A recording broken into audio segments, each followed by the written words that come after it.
water stress. For most of human civilization, water has been an invisible certainty. Rivers flowed, rain came, groundwater replenished itself. Entire civilizations rose under the assumption that water, though essential, would always return. But in the 21st century, that assumption is beginning to fracture. Slowly, quietly, and in many regions irreversibly. Water scarcity is no longer a distant environmental concern. It is becoming a defining force in global geopolitics, shaping national strategies, regional tensions, and human survival itself.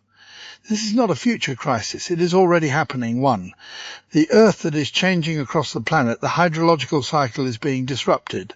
Glaciers in the Himalayas, the Andes, and the Alps are retreating at unprecedented rates. These glaciers are not just ice. They are natural reservoirs feeding the world's great rivers during dry seasons. As they shrink, river flows become unpredictable. Some years bring floods. Others bring droughts. In either case, stability is lost. Rainfall patterns are shifting as well. Monsoon systems in South Asia are becoming more erratic. Sub-Saharan Africa is experiencing prolonged dry spells. Parts of the Middle East are entering climatic conditions not seen in centuries. At the same time, global population growth continues to increase demand. Agriculture alone consumes nearly 70% of global freshwater. Cities expand, industries grow, energy production intensifies, and water, finite, fragile, irreplaceable, comes under increasing pressure. 2. The inveal, unlike oil or minerals, water cannot be substituted. It cannot be replaced with technology or innovation in the same way. Without water, there is no agriculture. No electricity in hydro-dependent regions, no manufacturing, no urban survival, and yet it is often mismanaged, overused and politically contested. Most of the world's freshwater exists in shared systems, transboundary rivers, underground aquifers, glacier-fed basins, which means one nation's usage directly affects another's survival. This is where geography becomes politics and where politics becomes tension. 3. South Asia. The Indus system, one of the most critical water systems in the world, lies in South Asia. The Indus River basin supports hundreds of millions of people across Pakistan and India. It is not merely a river system. It is the backbone of agriculture, food security, and rural economies. Following the partition of British India, water distribution became a central issue between the two newly formed states.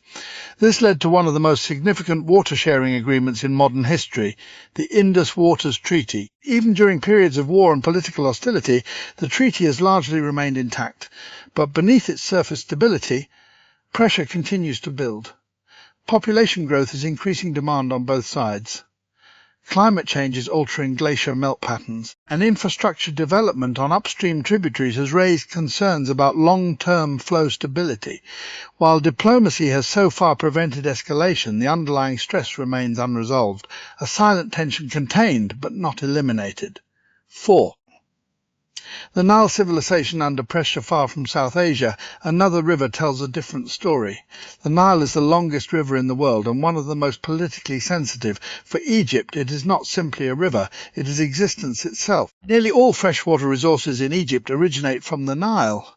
Upstream, however, lies a rapidly developing Ethiopia, where a massive hydroelectric project, the Grand Ethiopian Renaissance Dam, has transformed regional dynamics. For Ethiopia, the dam represents energy independence, industrial growth and national development. For Egypt, it raises concerns about water security, agricultural stability and long-term survival. Sudan stands between these two perspectives, balancing both cooperation and caution. Years of negotiations have taken place, meetings, agreements, disagreements, but a fully binding long-term solution remains elusive. The Nile is no longer just a river, it is a geopolitical equation. 5. The Middle East. Water as servable in the Middle East. Water scarcity reaches extreme levels. This is one of the driest regions on Earth. Here, water is not just a resource, it is survival. The Jordan River basin, shared by Israel, Jordan and Palestinian territories, is under constant pressure. Groundwater aquifers are heavily utilized. Rainfall is limited and unpredictable. Population growth and urban expansion continue to increase demand. In such a system, even small changes in supply can have large political consequences. water allocation becomes inseparable from diplomacy, and diplomacy becomes inseparable from survival. 6. A global pattern emerging from Asia to Africa, from the Middle East to the Americas. A pattern is becoming visible. Water systems are under stress everywhere, not uniformly, not equally, but globally. Some regions face absolute scarcity. Others face seasonal unpredictability. Others face political disagreement over shared resources. But the direction is the same. Increasing pressure, increasing uncertainty, increasing vulnerability. 7. The question that Remen's experts often emphasize that water does not directly cause wars, but it changes the conditions under which conflict becomes more likely. When agriculture fails, economies weaken. When economies weaken, migration increases. When migration increases, political pressure rises. And when political pressure rises, instability follows. Water is not the spark, but it can become the fuel. Part 2. The shrinking map of water. If Part 1 revealed a world under increasing water stress, then Part 2 reveals something even more unsettling, a world where that stress is no longer theoretical. It is visible. In riverbeds that once carried vast currents, now reduced to thin streams. In lakes that have retreated miles from their original shores. In farmland that can no longer be irrigated with certainty. Across continents, the geography of water is quietly being redrawn, and with it, balance of power between nations is beginning to shift. 1. The Tigris and Euphrates, Mesopotamia fragile heart. In the cradle of ancient civilization, 2 rivers once gave birth to human progress, the Tigris and the Euphrates. Together, they supported some of the earliest cities in history. Today, they are at the center of a complex and evolving water equation involving Turkey, Iraq and Syria. Upstream dam projects, particularly in Turkey, have transformed the natural flow of these rivers. Hydroelectric development has brought energy and economic benefits, but downstream, Iraq and Syria have faced reduced water availability, intensified drought conditions and agricultural strain. In Iraq, marshlands that once defined entire ecosystems have shrunk dramatically. Farmers report declining yields. Cities experience increasing water rationing during dry seasons. This is not a sudden collapse. It is a gradual narrowing of a lifeline. Far from global headlines, Central Asia is undergoing one of the most severe water transformations in the world. The Amu Darya and Syr rivers feed agriculture across Kazakhstan, Uzbekistan, Tajikistan and Kyrgyzstan. During the Soviet era, water distribution was centrally managed. But after its collapse, that unified system disappeared. What followed was fragmentation. Each nation began prioritizing its own needs. Upstream countries focused on hydropower. Downstream countries depended heavily on irrigation. The result has been increasing seasonal imbalance. Water flows that once followed predictable patterns now vary significantly year to year. This region also carries the legacy of one of the world's most dramatic environmental disasters, the shrinking of the Aral Sea. Once one of the largest lakes on Earth, it has now largely disappeared due to river diversion, a warning written into geography itself. 3. The Mekong, a river of 11 countries in Southeast Asia. The Mekong River travels through a vast and diverse landscape. China, Myanmar, Laos, Thailand, Cambodia and Vietnam all depend on its flow. For millions, it is the source of food, agriculture and livelihood. But over the past 2 decades, a series of upstream dam projects has altered its natural rhythm. Water flow fluctuations have become more common. Fisheries have declined in certain regions. Downstream communities report changes in sediment flow affecting agriculture and delta stability. For upstream nations, these projects represent development and energy security. For downstream nations, they raise concerns about ecological balance and long-term sustainability. The Mekong does not belong to one country, but it is shaped by many. 4. Africa. Lake Chad and the disappearing waders in Africa. One of the most alarming symbols of water loss is Lake Chad. Once one of the largest freshwater lakes in the world, it has shrunk dramatically over recent decades. Nigeria, Chad, Niger and Cameroon all depend on its ecosystem. As the lake recedes, fishing communities collapse, agricultural land becomes unusable, livelihoods disappear. This environmental stress contributes to wider regional instability as communities compete for diminishing resources. Here, water scarcity is not only an environmental issue, it is a human crisis. 5. China and the great rivers of Asia in Asia. China's major river systems, the Yangtze and Yellow River, face increasing pressure from industrial expansion, urbanization, and climate variability.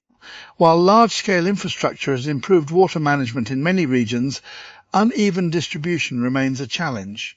Northern China in particular experiences chronic water scarcity, while southern regions hold a larger share of water resources. To address this imbalance, massive engineering projects have been developed to transfer water across regions, but even these solutions highlight a deeper truth. Water scarcity is no longer local, it is systemic. 6. The Colorado. A river reaching its limit in North America, the Colorado River once carved one of the most iconic landscapes on Earth. Today it is one of the most heavily managed rivers in the world. It supplies water to millions of people across multiple US states and northern Mexico, but prolonged drought combined with rising demand has pushed the river system toward critical levels. Reservoirs have dropped significantly in recent years. Water sharing agreements are increasingly under pressure. Cities, agriculture, and ecosystems now compete for a resource that is steadily diminishing. 7. The invisible consequence, human movement.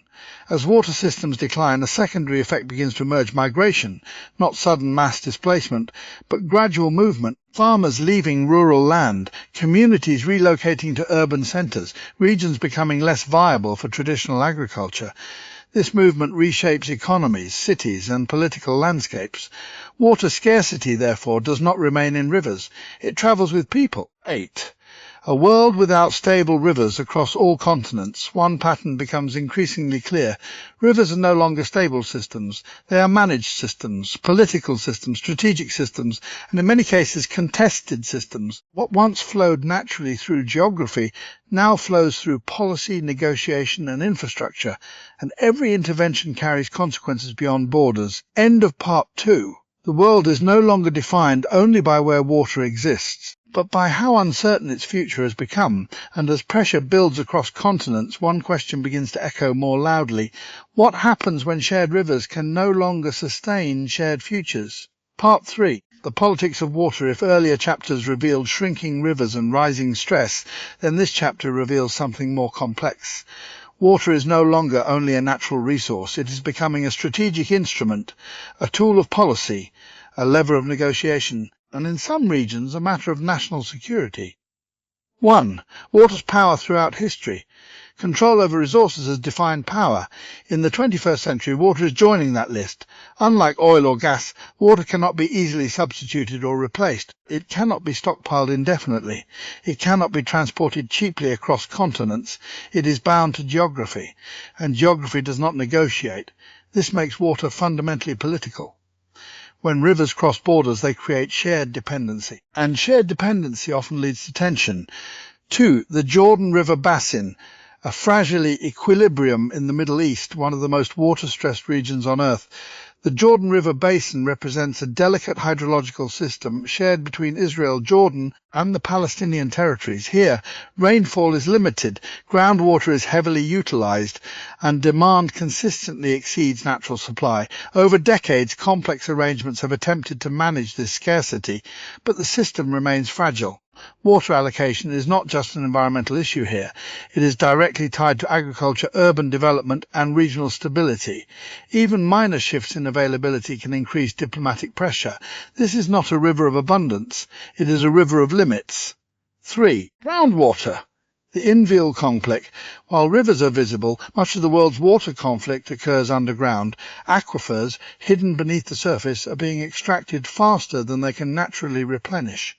In many regions, this groundwater serves as a silent reserve during droughts, but overuse is becoming widespread. In parts of the Middle East, South Asia, and North Africa, groundwater levels are declining significantly. Unlike rivers, aquifers do not show their stress immediately. They decline quietly until recovery becomes extremely difficult. 4. Dams. Development or disruption? Across the world, dam construction has become one of the defining features of modern development. Dams generate electricity, they support irrigation, they regulate floods, but in shared river systems they also change flow dynamics. Upstream countries often view dams as essential for progress. Downstream countries may perceive them as threats to water security. This duality is not new, but its scale is increasing. As more rivers are developed, more nations become interconnected through hydrological dependence, and interdependence brings both cooperation and friction. 5. Climate change. If water scarcity were only a matter of usage, it would already be a major challenge. But climate change adds another layer. It changes the timing of rainfall, it accelerates glacier melt, it increases the frequency of droughts and floods, it makes prediction harder, and in doing so, it reduces trust between water-sharing nations. Because when data becomes uncertain, negotiation becomes more difficult. 6. Failed explanations. When agreements are tested across many river basins, agreements exist. Treaties have been signed. Commissions have been formed. Protocols have been established. But increasing variability in water supply is placing these systems under stress. What happens when a treaty assumes stability, but the climate no longer provides it? What happens when historical averages no longer match current reality? These are not theoretical questions, they are emerging diplomatic challenges. 7. Water and national security. In several regions, water has now entered national security frameworks. This means water is no longer only managed by environmental ministries, it is also considered in defence planning, economic strategy and foreign policy. Because water scarcity does not remain isolated, it spreads outward, it affects food systems, it affects energy production, it affects migration patterns, and ultimately it affects political stability. 8. The risk of escalation. Water itself does not cause war, but under pressure it can intensify existing tensions. A drought can increase food prices. A failed harvest can destabilize rural economies. Economic pressure can increase political dissatisfaction, and political instability can amplify regional disputes. Water sits at the beginning of this chain, not as a weapon, but as a catalyst. Part 4. A world at the crossroads. In every era of human history, civilizations have faced moments of decision, moments when the path ahead was no longer shaped by what had been, but by what would be chosen. The 21st century now stands in such a moment, and at the center of that choice lies something deceptively simple. Water. 1. The future Senna, 2050 and beyond. By mid-century, global demand for freshwater is expected to rise significantly. At the same time, climate systems will likely continue to shift. Some regions may experience prolonged droughts, others may face intensified flooding. But in both cases, water becomes less predictable, and when predictability declines, planning becomes fragile. In such a world, water security becomes as critical as energy security once was, not in theory, but in daily reality. 2. 3 possible futures experts often describe 3 broad pathways for the future of global water systems. The first is fragmentation, a world where competition increases, where shared rivers become points of tension, where short-term national interests override long-term cooperation. In this scenario, water stress amplifies existing geopolitical fractures. The second is managed scarcity, a world where water becomes highly regulated, where technology, desalination, recycling, efficient agriculture reduces pressure, where countries adapt but inequalities remain. In this future, water is controlled but not abundant. The third is cooperation, a world where shared water systems are governed collectively, where river basins are managed as integrated ecological units rather than political divisions, where data, trust and diplomacy outweigh competition. This is the most stable scenario, but also the most difficult to achieve. 3. Technology. Humanity responds. Human innovation is already reshaping the water landscape. Desalination plants are expanding access to seawater resources. Advanced irrigation systems are reducing agricultural waste. Recycling technologies are allowing cities to reuse water multiple times. Artificial intelligence is being used to predict droughts and optimize distribution, but technology alone cannot solve a problem rooted in geography and governance. It can reduce pressure, but it cannot replace cooperation. 4. The human dimension behind every statistic lies a human reality. A farmer deciding whether to plant crops in uncertain conditions, a family moving from a drought-affected village to an overcrowded city, a community adjusting to new water restrictions, a nation recalibrating its agricultural strategy. Water scarcity is not only a geopolitical issue, it is a lived experience, and its effects accumulate quietly over time. 5. The illusion of abundance. For much of modern history, many regions operated under the assumption that water was stable and predictable, but that assumption is fading. In reality, water has always been unevenly distributed. What has changed is the pressure placed upon it. Population growth, industrial expansion, and climate change have all intensified demand. What once seemed abundant now reveals its limits. 6. The conspect of cooperation. Despite rising tensions in some regions, water has also produced some of the most enduring examples of international cooperation. Shared river commissions, long-standing treaties, joint monitoring systems, scientific partnerships across borders. These structures demonstrate a crucial point. Cooperation is not only possible, it is already happening. The challenge is not invention, it is expansion. 7. The final question: as humanity advances deeper into the 21st century, one question becomes increasingly important. Will water be treated as a shared responsibility or as a competitive resource? The answer will shape more than policy. It will shape agriculture, it will shape migration, it will shape economies, and ultimately it will shape stability itself. 8. Closing reflection: water is often described as the foundation of life, but it is also the foundation of civilization. Every city, every society, every culture has been shaped by its presence, and as the planet changes, humanity is being asked to adapt once again, not to conquer nature, but to coexist with its limits. Final message: the future of water will not be decided by rivers alone. It will be decided by the choices made far beyond their banks, in government offices, in international negotiations, in scientific laboratories, and in the collective will of humanity. Because in the end, water does not belong to nations, it belongs to life itself.